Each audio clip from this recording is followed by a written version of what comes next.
In this video, we're going to talk about complex numbers and a different way of writing them. We can write complex numbers in a polar form, just like we were able to write our x and y Cartesian coordinates in a polar form. So let's first remind ourselves what a complex number is.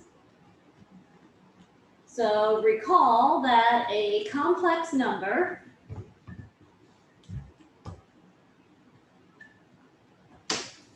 is written as z equals a plus bi. So we have a is the real part and the b is the imaginary part. Remember that I is the square root of -1.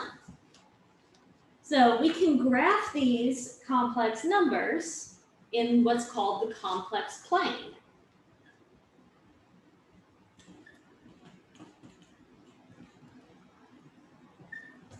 Now, the complex plane looks very, very similar to our standard XY rectangular coordinates plane.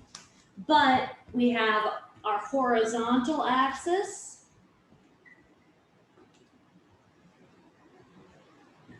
is called the real axis. And the vertical axis is the imaginary axis.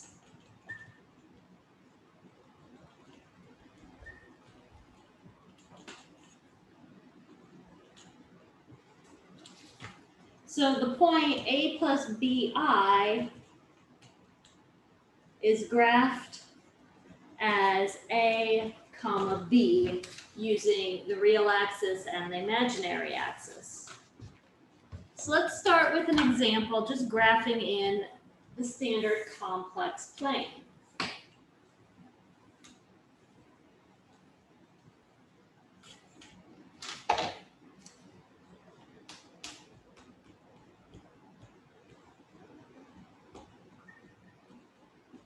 Let's graph -1 plus 3i, -4 minus 5i, 3, and 4i. So 4 different complex numbers. Now remember, the horizontal axis is the real axis, and the vertical axis is the imaginary axis.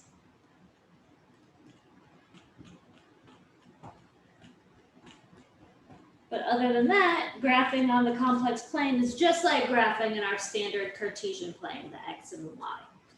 So -1, 3i, or -1 plus 3i, is -1 on the real axis and +3 on the imaginary axis. So that's this point up here. That's -1 plus 3i. -4 minus 5i would be -4 on the real axis and -5 on the imaginary axis.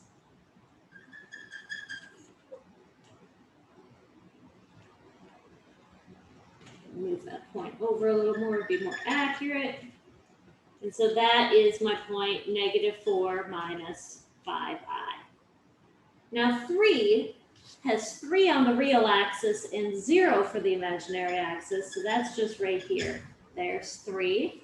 And 4i has 0 for the real axis and 4 for the imaginary axis. So 4i is that point up there. And that's all there is to it. Graphing complex numbers in the complex plane is not too terrible. Now, we need a definition of something called the modulus of a complex number, and you can think of it essentially as like the absolute value of the complex number. If z equals a plus bi, then the absolute value of z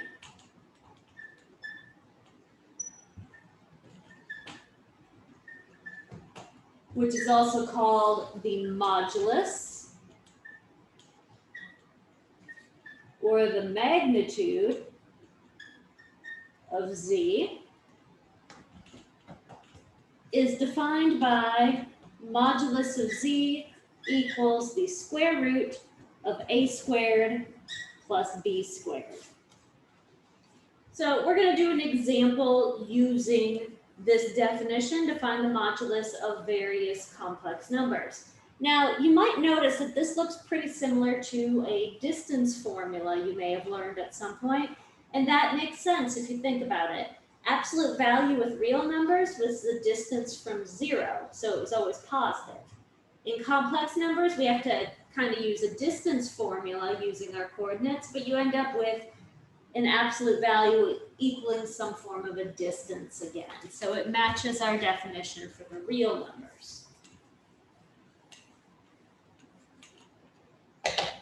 So example. Find the modulus of z equals -5 minus 12i.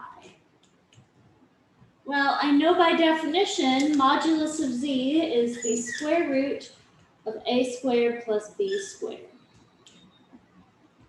My a just happens to be -5, and my b is -12. So my modulus of z is the square root of 25 plus 144. Continuing over here, modulus of z is then the square root of 169, which is 13. And so now we've calculated that modulus, or the distance from the origin, to get to that point in the complex plane. Now, all that we've done so far is using the a plus bi form of our complex number. That's the rectangular or Cartesian version of these complex numbers. So z equals a plus bi is in rectangular or Cartesian form. The polar form of z equals a plus bi is z equals r times cosine of theta plus I sine of theta, where a equals r cosine of theta, b equals r sine of theta,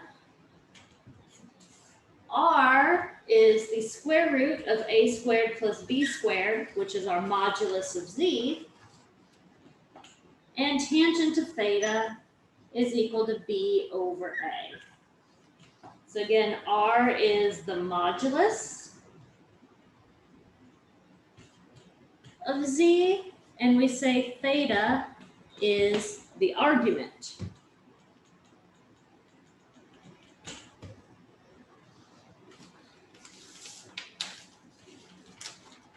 So let's do examples writing in polar form some of our complex numbers.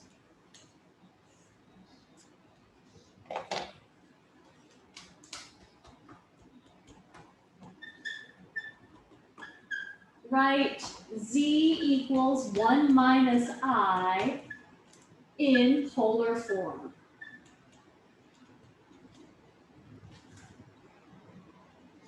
So the first thing I'm going to point out is if I graphed it in the standard complex plane, I would be over here somewhere in quadrant 4. And that's important for when we're figuring out the theta that we're using in polar form. We'll just keep that in mind. First thing I like to do is find my r. R is equal to the square root of my a squared plus my b squared. So for this particular problem, I get a square root of 1 plus 1, which is square root of 2. Now let me find my theta. I know tangent of theta is equal to my b over my a.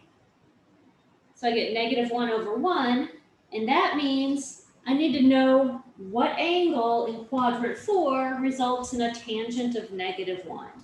Well, this tells me that theta is 7 pi over 4, because tangent of 7 pi over 4 is -1, and that occurs over in that proper quadrant. Now, taking this info, since the polar form is equal to r times cosine theta plus I sine of theta, all I have to do to get the polar form is plug my info in. R is the square root of 2, theta is 7 pi over 4.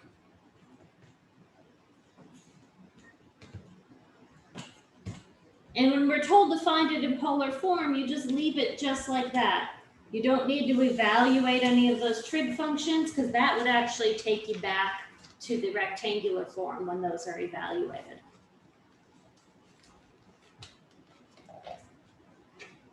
But let's now do an example where we do write it in the rectangular form. So I'm going to give us a polar form of a complex number, and we're going to turn it back into rectangular form.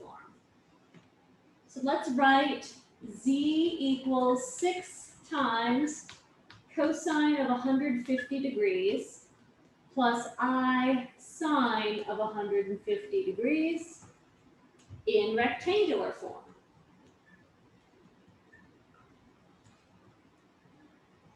And all we have to do to get it in rectangular form is just evaluate these trig values and simplify. So I have 6 times cosine of 150 degrees plus I sine of 150 degrees.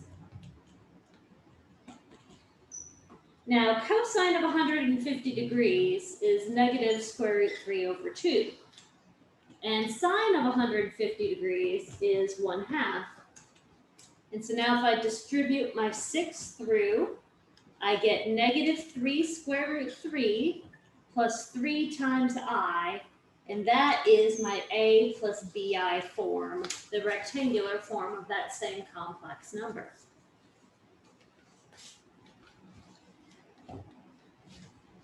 Now, if we have complex numbers written in polar form, you can find the product and quotient of complex numbers using some pretty simple formulas.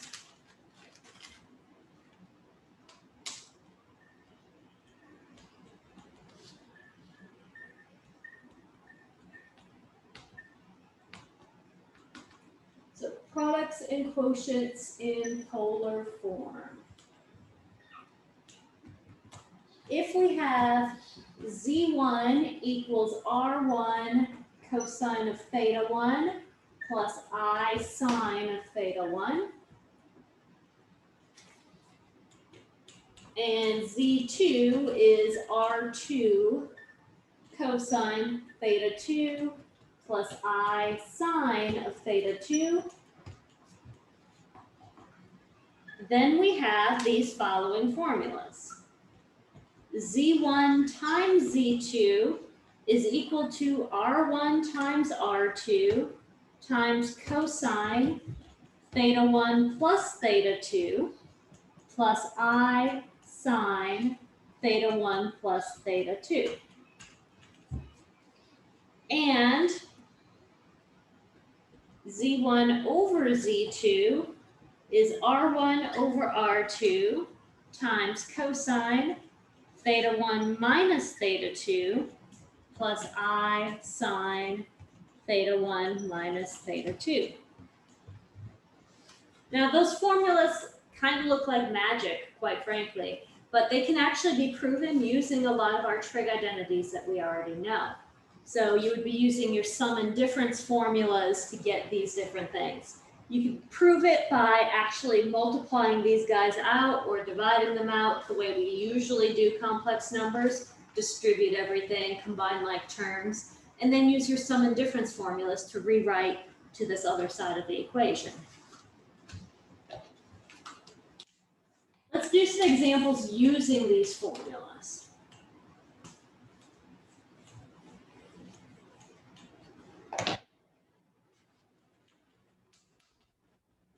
So for z1 equals 3 times cosine of pi over 12 plus I sine of pi over 12, And Z2 equals 2 cosine of pi over 6 plus I sine of pi over 6. Find Z1 times Z2. Well, using my formula, I know I'm going to have R1 times R2, so that's 3 times 2. And then I have cosine of theta 1 plus theta 2. So it's pi over 12 plus pi over 6 plus I sine of the same thing, pi over 12 plus pi over 6. That's just using the formula we had for the product. And now we can just simplify. And I get 6 cosine of pi over 4, which I get by getting a common denominator and simplifying, plus I sine pi over 4. And that is my product written in polar form. If I wanted the product in rectangular form, I would then evaluate these and distribute and simplify. Let's do an example with some division.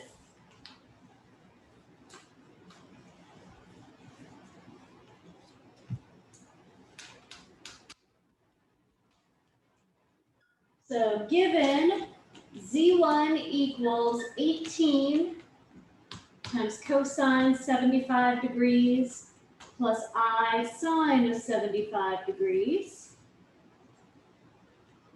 and Z2 equals 2 times cosine of 255 degrees plus I sine of 255 degrees.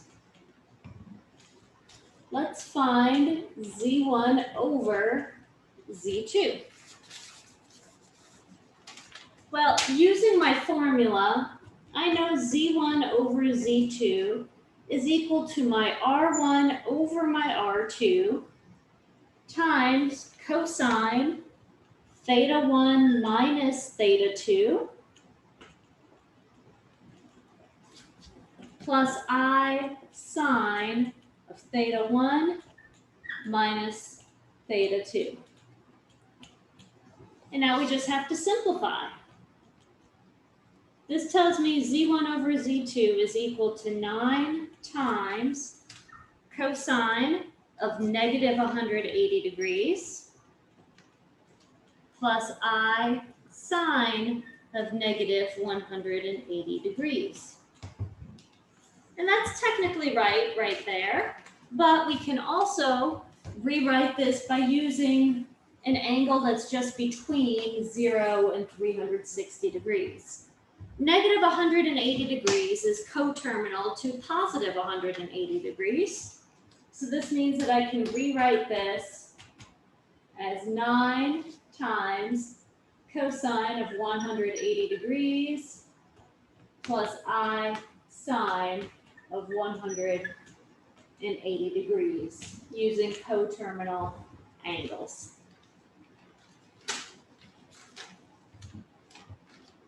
All right, so that's how we both multiply and divide complex numbers in polar form. Those formulas that we have make it pretty nice and simple to multiply and divide these numbers. Now, something else that the polar form is nice for is calculating powers of complex numbers using a special theorem. This is DeMoivre's theorem.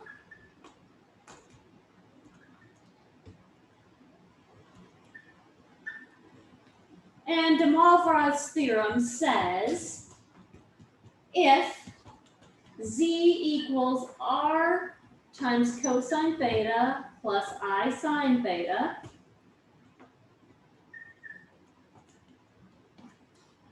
and N is a positive integer,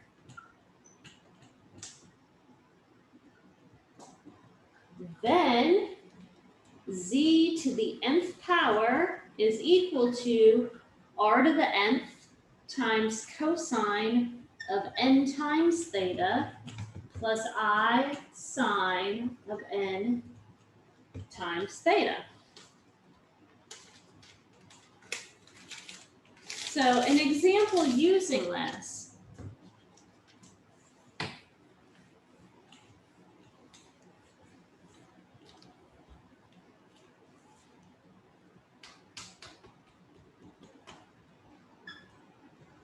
let's compute 4 times cosine of 70 degrees plus I sine of 70 degrees, all to the third power. And write in rectangular form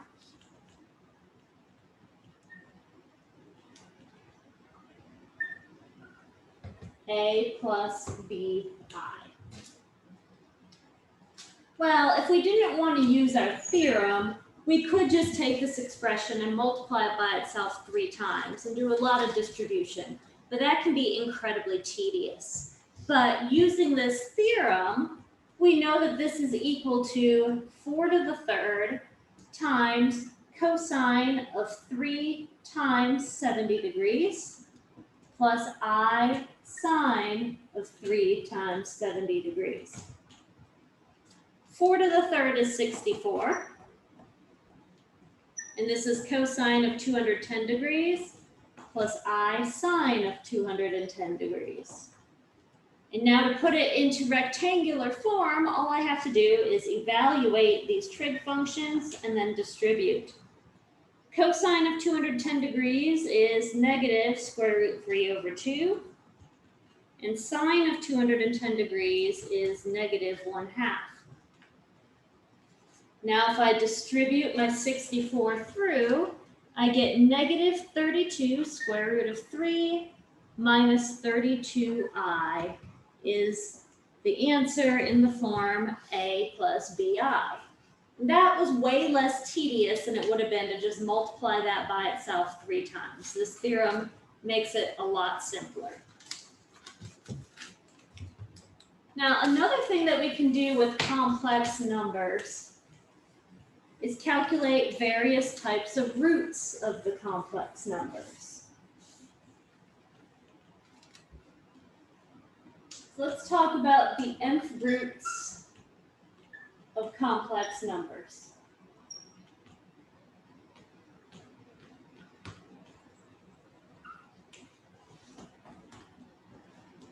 If z equals r times cosine of theta plus I sine of theta, then for an integer n greater than or equal to 2, z has n distinct nth roots of the form wk equals the nth root of r times cosine of theta plus 2 pi k over n plus I sine of theta plus 2 pi k over n. For k equals 0, 1, 2, all the way through n minus 1. So this is telling us that, like, for example, when we were doing different types of roots of real numbers, let's just think, for example, of the cube root of 8. We know that in the real numbers, the cube root of 8 is 2. But if we consider 8 as a complex number, this tells us that we should have 3 cube roots of 8, and they're all different. One of them is going to be 2, that we already knew from the real numbers. And the other 2 we can get by first converting our complex number into polar form, and then using this theorem by plugging in k equals 0, 1, and 2, and so on until you reach n minus 1. So for the cube root, you would stop at 2 when you plug them in. Let's do an example where we calculate all of the nth roots.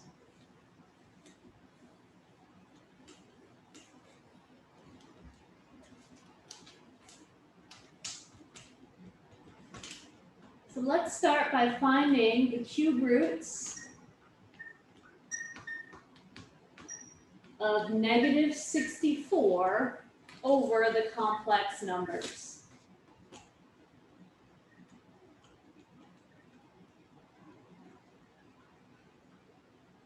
And we're going to write our answers in rectangular form, a plus bi.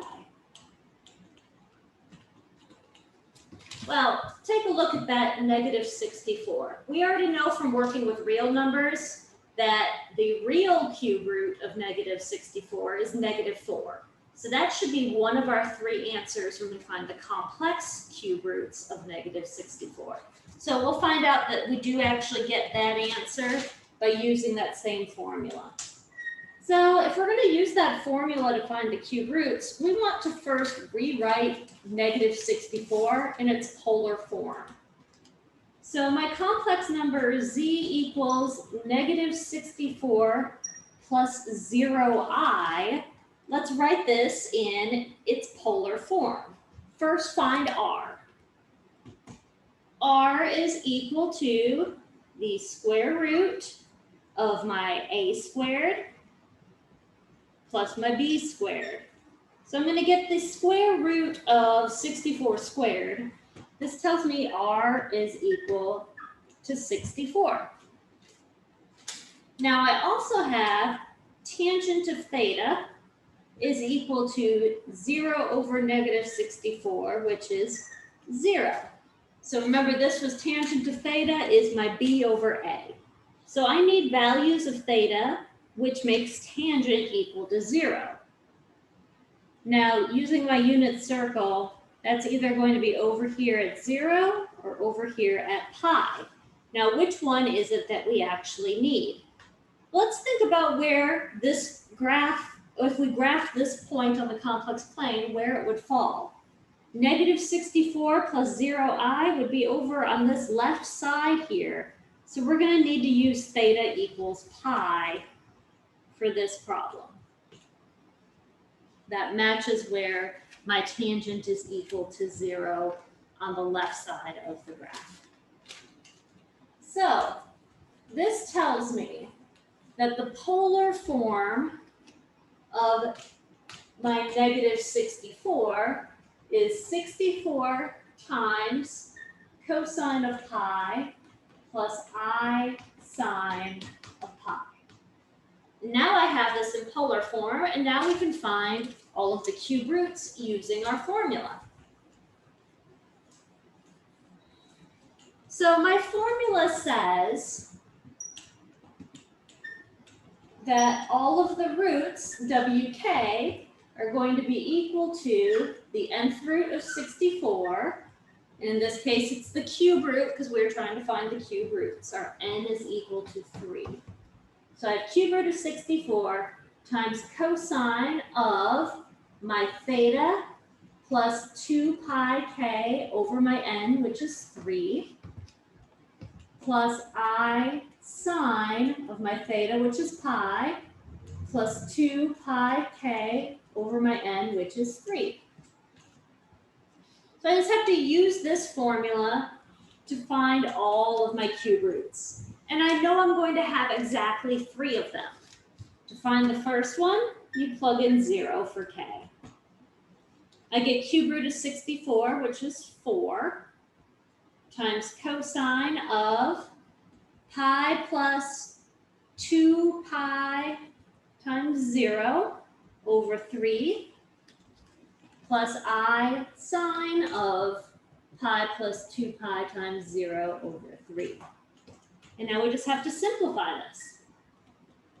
I get 4 times cosine of pi over 3 plus I sine of pi over 3. Now cosine of pi over 3 is equal to 1/2, and sine of pi over 3 is square root of 3 over 2. So this tells me that my first cube root is 4 times a 1/2 plus a I times a square root of 3 over 2. And if I distribute, I can put it into a plus bi rectangular form and get 2 plus 2 square root of 3 times I. That is one of my cube roots of negative 64. So we found one of them. We have 2 more to go. To find the next cube root of negative 64, we just plug in a 1 for all of the k's. So I'm still going to have my cube root of 64, which was 4. Then I have cosine of pi plus 2 pi times 1 over 3 plus I sine of pi plus 2 pi times 1 over 3. Simplifying this, I have cosine of pi plus 2 pi is 3 pi over 3, that's just pi, plus I sine of pi. Now evaluate those. Cosine of pi is -1. Sine of pi is 0.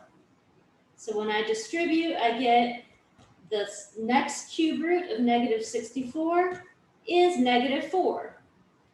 That one is the one we already knew about by doing the real cube root of negative 64. Without using complex numbers, we knew the cube root of negative 64 was -4, and we see that is still one of our 3 answers.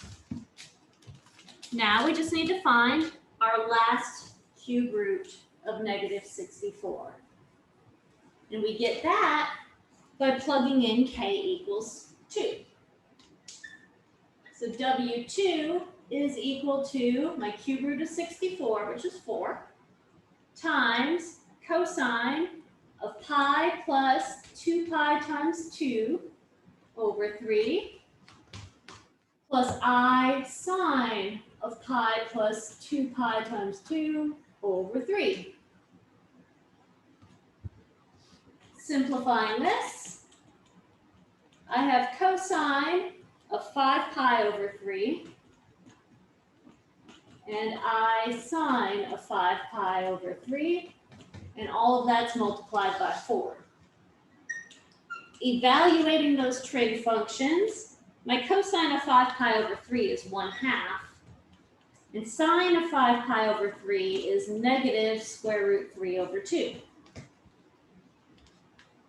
Then I can put this in the rectangular form by distributing, and I get that my last cube root of negative 64 is equal to 2 minus 2 square root of 3 times I. So I still have 2 of my answers up here. I'm going to remind us what the first answer was, just so you have all of them at one time. This was the first one that we had found.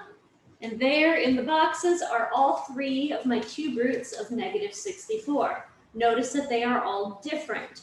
And that is exactly what that formula told us, is that we would have n distinct nth roots of our complex numbers. So for the cube root, I have 3 distinct cube roots of that number. All right, that is actually all that I have for you guys today. I hope you enjoyed a little bit of playing with complex numbers in polar form and seeing that writing them in polar form can actually make us calculate some interesting things in a little bit of an easier way than we used to be able to do. If you have any questions, feel free to drop them below. And if you're a current student, you can also ask through email, office hours, or in class. And I'll see you guys next time.